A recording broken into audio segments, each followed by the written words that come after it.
1994 నుంచి 2004 వరకు తెలుగుదేశం పార్టీ అధికారంలో ఉన్నది. 2004 నుంచి 2014 వరకు కాంగ్రెస్ పార్టీ వైఎస్ఆర్ 2 సార్లు ముఖ్యమంత్రి అయింది. 2014 నుంచి 2026 వరకు 2024 వరకు బీఆర్ఎస్ 2 సార్లు ప్రభుత్వం ఏర్పాటు చేసింది.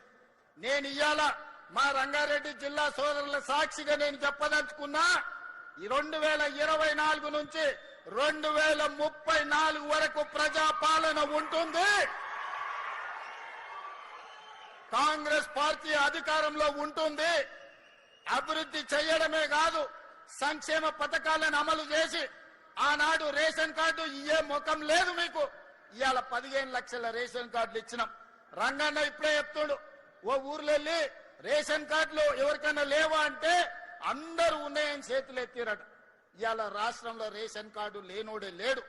ఎవరున్నా రేషన్ కార్డులు ఇచ్చినాం. 3,28,00,000 తెలంగాణ బిడ్డలకు సన్న బియ్యం 6 కిలోల లెక్కన ఇవాళ తెలంగాణ ప్రజలకు ఇచ్చినాం. 200 యూనిట్లు ఉచిత విద్యుత్ ఇంటికి ఇచ్చినాం. 24 గంటలు వ్యవసాయానికి ఉచిత విద్యుత్ ఇచ్చినాం. 4.5 లక్షల ఇందిరమ్మ ఇండ్లు ఇచ్చినాం. మొన్ననే 1,25,000 ఇండ్లు ప్రారంభోత్సవం చేసుకున్నాం.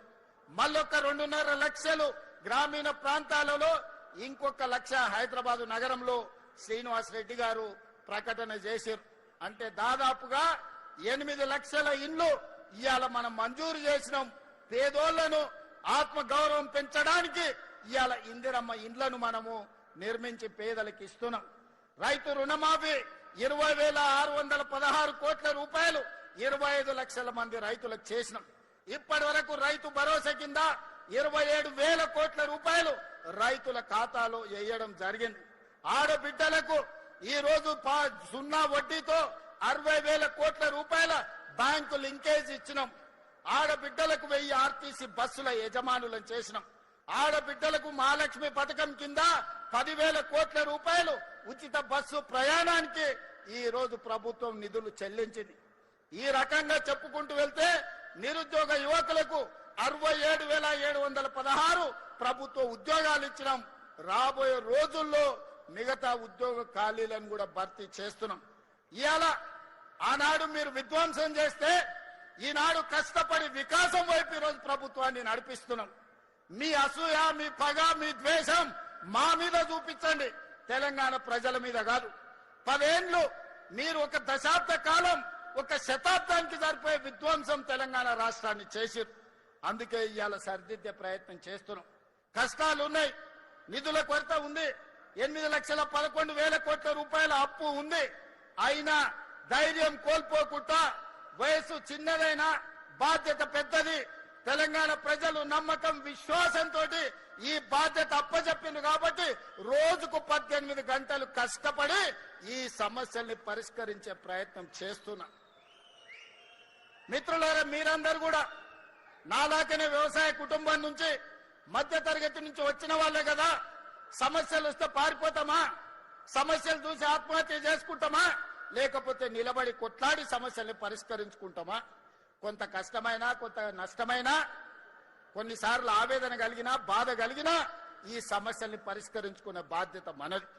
అందుకే ఈనాడు మీ సోదరుడిగా మీరు అండగా నిలబడ్డారు. మీరు ఇచ్చిన ధైర్యంతో ఫామ్ హౌస్ లో వండుకున్న కేడీతోనైనా, ఢిల్లీలో ఉండే మోడీతోడైనా కొట్లాడడానికి ధైర్యంగా ముందు నిలబడతా, ఎవరినైనా మెడలు వంచుతా. కిషన్ రెడ్డి, బండి సంజయ్ గారు తమాషలు చేస్తున్నారు. శాతనైతే శాత కాకపోతే దీపో అని.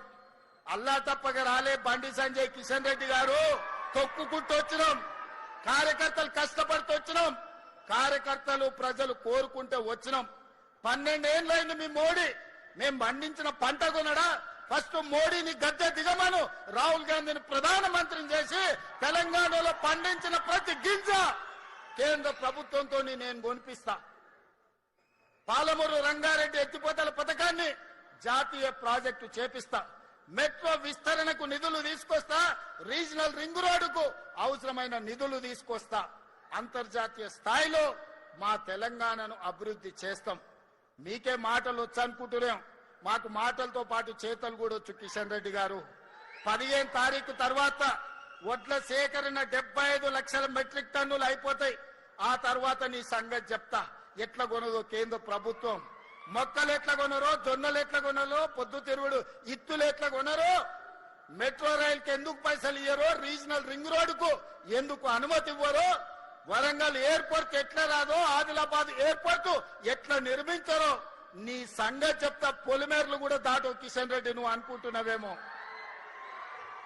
నీ కేంద్రంలో ప్రభుత్వం ఉంది, నరేంద్ర మోడీ గారు ఉన్నారని భయపెట్టాలని చూస్తున్నారు. మర్యాద వరకు మర్యాద, మర్యాద దాట మా సంగతి కూడా చూపిస్తాం. ఎవరికేం భయపడేది లేదు. గుండు అరగుండు ఎవరెవరో ఏమేమో మాట్లాడుతున్నారు, చూస్తున్న ఎట్లెట్లా మాట్లాడుతున్నారు. అందుకే మిత్రులారా, ఈనాడు మనం అభివృద్ధి కార్యక్రమాలను తీసుకొని ముందుకు వెళ్దాం. కేంద్ర రాష్ట్ర ప్రభుత్వాలను సత్సంబంధాలు పెట్టుకుందాం. మన అవసరాలు వారికి విజ్ఞప్తి చేద్దాం. మనకు కావాల్సిన అనుమతులు నిధులు తీసుకొచ్చుకుందాం. దేనికి మీరు సంపూర్ణంగా అండగా నిలబడాలి. మీరు అండగా నిలబడితే నాకు ధైర్యం ఉంటుంది. ఆ గుండె ధైర్యంతో కేంద్ర ప్రభుత్వంతో అన్ని రకాల నిధులు సాధిస్తా. ఈ రాష్ట్రాన్ని నిర్మించుకుందాం. రంగారెడ్డి జిల్లా అభివృద్ధి జరిగితే తెలంగాణ రాష్ట్రం అభివృద్ధి జరిగినట్టే. ఇవాళ 60% ఆదాయం ఈ జిల్లా నుంచి వస్తుంది. ఇక్కడ సంపాదించింది రాష్ట్ర నలుమూలల రైతాంగానికి, దళితులకు, గిరిజనులకు, ఆదివాసులకు, బలహీన వర్గాలకు అందరికీ ఈ రోజు సంక్షేమ పథకాలను అమలు చేస్తున్నాం. అందుకే మిత్రులారా, ఇంత ఆలస్యమైన మంచి కార్యక్రమాన్ని ఏర్పాటు చేసి రైతులు వివిధ జిల్లాలలో రైతు వేదికల దగ్గర లక్షలాది మంది రైతులు ఈ రోజు ఇక్కడ ఏం జరుగుతుందో చూస్తున్నారు. రాష్ట్ర నలుమూలలు ఉండే రైతాంగానికి నేను విజ్ఞప్తి చేస్తున్నా.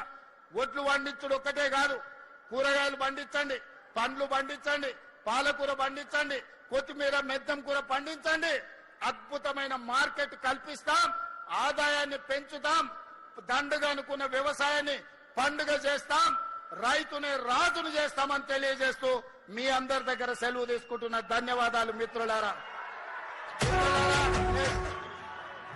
నేను ఒక స్లోగన్ ఇస్తా, మీరు అందరు వినండి.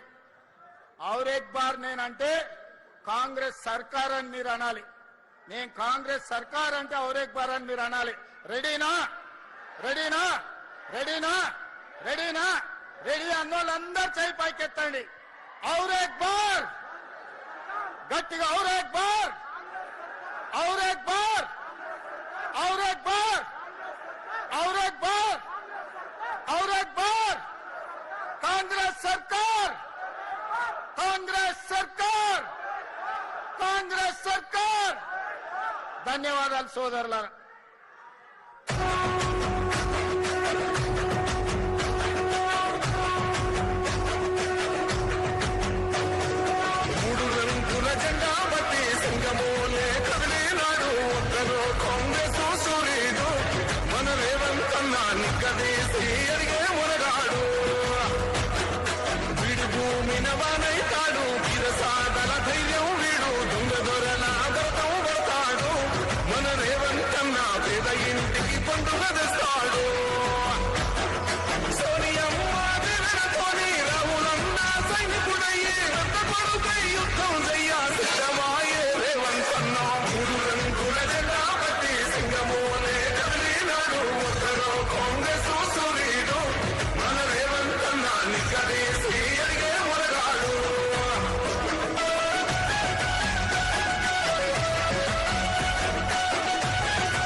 దాడులన్నీ జరిగిన గాని గడవలేదు రేవంతన్నా, గంతకంతా ఎత్తుకు ఎదిగాడు.